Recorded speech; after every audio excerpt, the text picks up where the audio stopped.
Gift আসলে এখন কিছু কিনি না, জাস্ট একটা লিপস্টিক কিনছি, আর কিছু না।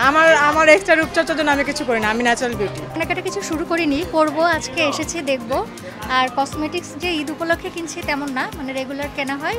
এখন পর্যন্ত শাড়ি কিনেছি একটা, আর হচ্ছে জামা কিনেছি, সময় পাইনি অফিসের জন্য, আজকে এসেছি শপিং করতে, আর কালকে করব। শাড়ি যেটা কিনেছি ওর সাথে ম্যাচ করে করে দেখছি কোনটা ম্যাচ যাচ্ছে।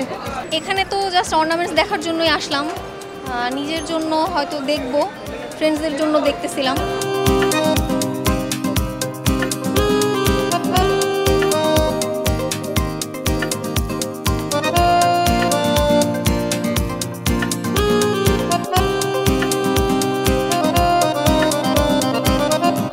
আমাদের চাহিদা হচ্ছে হলো কালার কসমেটিক্সের প্রতি একটু বেশি চাহিদা থাকে মেয়েদের, আর স্কিন কেয়ারের মধ্যে যেমন সানস্ক্রিন, সিরাম, এই আইটেমগুলো অনেক বেশি কিনে কাস্টমার। আজকে অন্য দিনের তুলনায় অনেক বেশি কাস্টমার, বিশেষ করে কসমেটিক্সের ক্ষেত্রে কালার কসমেটিক্সগুলো, লিপস্টিকগুলো এগুলোই বেশি যাচ্ছে।